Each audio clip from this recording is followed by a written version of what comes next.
The Bank of Canada thinks that you are stupid, and they think that you don't understand the economy, because the reality is they are coming out and saying the economy of 2024 was a great year and the economy entered into 2025 in good shape. Take a listen to this. The short answer, Paul, is the Canadian economy is starting from a good place.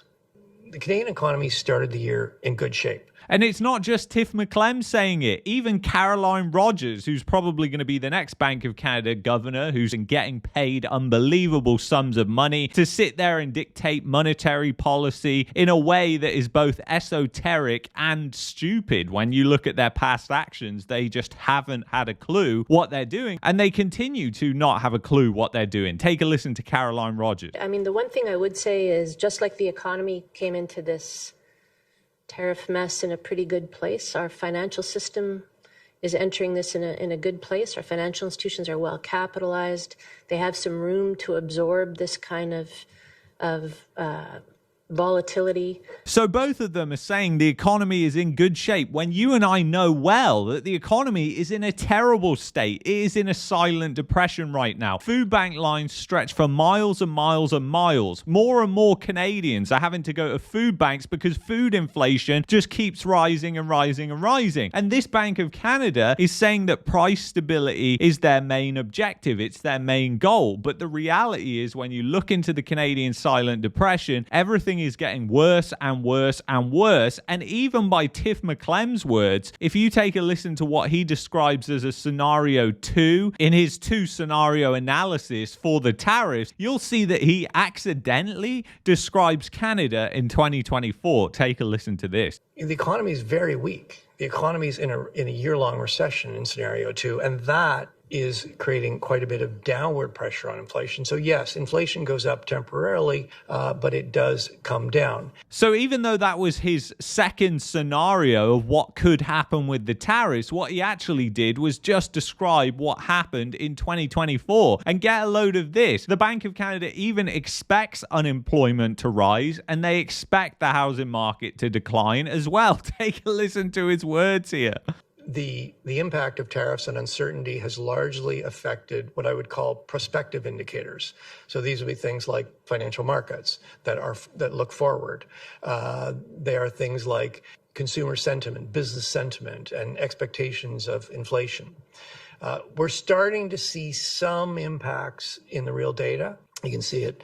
You can see it in the latest employment data. You can see it in the housing data. And I expect you're going to see more in the releases to come. What the Bank of Canada doesn't understand is just how bad it is for average Canadians. Do you think these elites who are paid millions of dollars, who are shielded from the general public, even understand what it's like to be the poor or middle class in Canada? Of course they don't. And they come out and they dictate monetary policy, and they think that they control everything. After all, they're central planners. In fact, as you saw recently, when it comes to long-term bonds, the Bank of Canada has no control over that at all. And the market can hike rates, as it did hike rates, by over 50 basis points in the span of a week. So the market can also respond and hike rates just as fast as the Bank of Canada can cut them. So it's a very interesting dynamic when you think of that. Canada is in the midst of a depression right now. And does it give you much comfort to think that the Bank of Canada thinks that the economy came into this in good shape?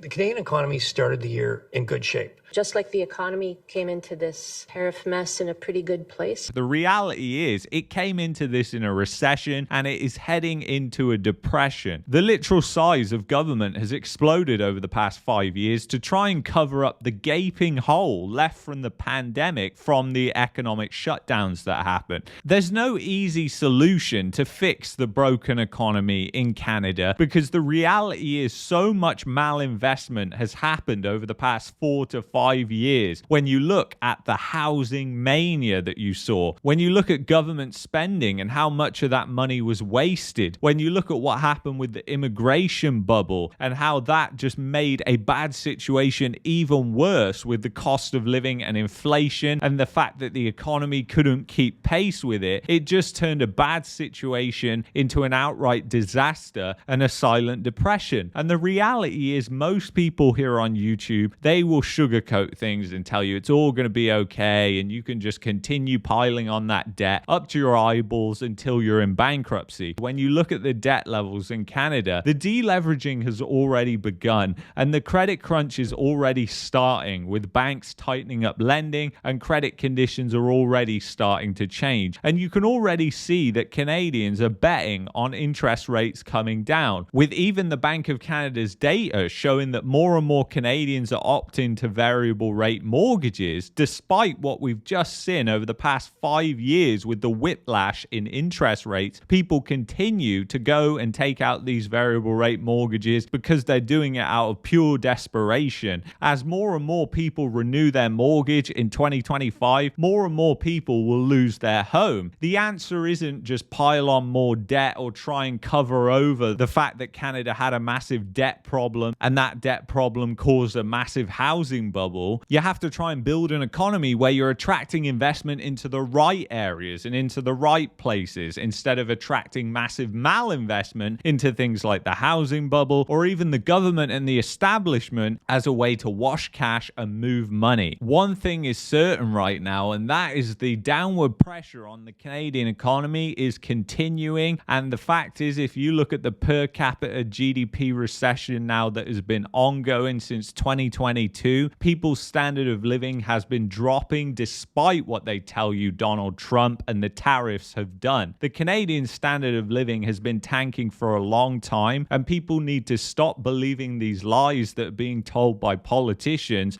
Which is we are in an economic crisis that's brought on, I'm going to answer the question, brought on by the tariffs that have been put on Canada, actual and prospective. One of the challenges... The economic crisis was brought on by former Prime Minister Justin Trudeau, and you were his advisor at the time. I think you would find... These people did not create that problem. I certainly... hey, nobody in Canada created that problem. Nobody in Canada created that problem. The U.S. government has decided to put tariffs on all of its closest allies. All of its closest allies. I wouldn't for a moment suggest that anyone in Canada is the cause of this. And people need to stop believing these lies that are being told by politicians that just want to generate anger to use to their advantage, when your anger should be directed at the politicians and the establishment themselves, because they are the ones to blame for the mess that we're in right now. Too many people were getting rich on the way up during this, and there was way too much corruption, and that's the thing that Canada doesn't want to address. The massive amount of corruption, the massive amount of malinvestment, the absolutely insane housing bubble, the immigration bubble that's now imploding as well. And all these things will have devastating impacts on the economy, devastating impacts on people's livelihoods, devastating impacts on crime. And it's unfortunate, but these are the cycles that tend to repeat over and over no matter where you live. So anyway, if you've enjoyed this video, I'd highly recommend that you check out this video here. And then if you're looking for a VPN and you also want to help support the channel, get the best VPN, the VPN that I use, ExpressVPN. There's a link to that in the description, and I will see you in the next one. Take care, guys. Bye-bye.